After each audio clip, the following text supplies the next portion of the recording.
I didn't want to hate it. I didn't want to hate the puzzle piece, and it's for purely selfish reasons. You can probably tell if you watch my videos that there is a great love of puzzles in this house.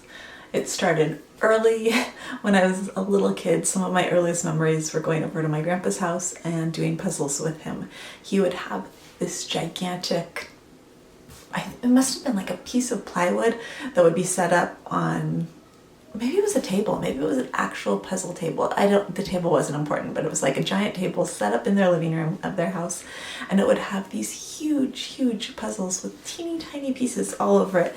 And helping him do those puzzles, I probably wasn't really helping at all. I was probably mostly just trying not to mess them up, but I thought I was helping. When I was like littler than James, so probably like Tessie's age, I would try to find a few pieces that fit in the puzzle to be a helper. From then on, I was in love with doing puzzles, and so I had puzzles of my own. Every year we had a Christmas puzzle. When I was in school, we had some sort of academic Olympics, and I won the puzzle championship and got a gold medal made of puzzle pieces. So puzzles have always kind of been my thing. I've always loved them. As soon as Maggie was diagnosed very early on, I knew that I was not a fan of Autism Speaks. But I didn't realize right away that the puzzle piece was their thing, and it took me a little while to realize that people didn't like the puzzle piece. And by then, Sadie already had fallen in love with puzzles, Maggie loved puzzles, and so it was just a really positive thing in my head. So when they were diagnosed, anytime I would see a puzzle piece, it was just really positive for me, because puzzles reminded me of all of us. It reminded me of our family. It reminded me of growing up. It reminded me of my grandpa, and it reminded me of my girls, and it reminded me of us. In a way, I guess it kind of reminded me of my own quirkiness, because that had just always kind of been another thing that was different about me. And even after I started my channel, I knew some people didn't like it, but I kind of figured it was one of those things. Some people like it, some people don't. I didn't realize how much people really are hurt by it because of the association with the early history of Autism Speaks and the association with what it's supposed to mean, and how it's like a piece of the puzzle is missing. But we're not broken. We're not missing anything. We're not missing a piece.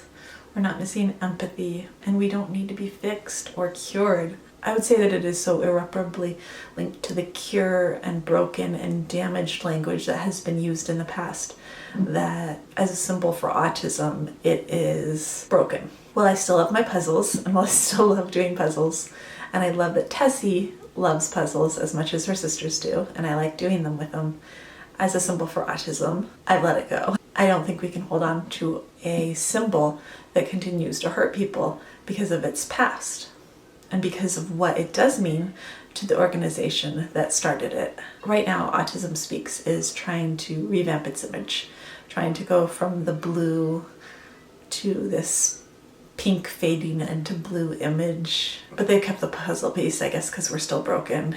and they've kept the person first language, despite years and years of autistic advocates explaining that it's just not what's preferred in the community. Honestly, I have yet to see anything that convinces me that they have begun to work towards undoing any of the damage that they've done for the last decades. When my children were first diagnosed, the first videos that I saw by them were horrible things about families being shattered and people wanting to kill themselves because of their kids' diagnoses. They were the worst PSAs that you could possibly watch. They were the sort of thing that when I watched them, I thought, I hope that my children never ever see these, ever. And now, actually, as an autistic adult, I wish I'd never seen them. A tiger doesn't change its stripes, and Autism Speaks hasn't changed. The puzzle piece, it's theirs.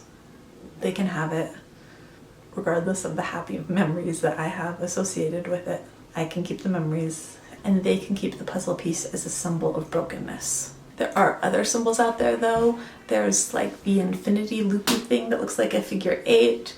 Usually the colors that I see are either rainbow sometimes, but usually red and gold, because gold is a U like autism. And I'm not sure, red.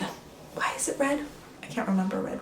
I personally like the little loopy thing in red and gold because red's my favorite color anyway. That's how I've sort of done a 180 on my feelings on the puzzle piece. I liked the idea of having a puzzle piece necklace of, I probably have one in my jewelry box. I know I put them on early thumbnails in the beginning just because it seemed like the natural thing to do for an autism channel. As I listened to more channels and I heard explanations from other people for why it was painful for them to see puzzle pieces, I stepped more and more away from it because honestly I don't want in any way to be associated with any symbolism from Autism Speaks, with their old look or their new look. Anyways, that is it for today. If you like this video, I'd love it if you'd give it a thumbs up, and if you're interested in all things autism, I'd love it if you'd hit subscribe, and I'll see you tomorrow. Bye.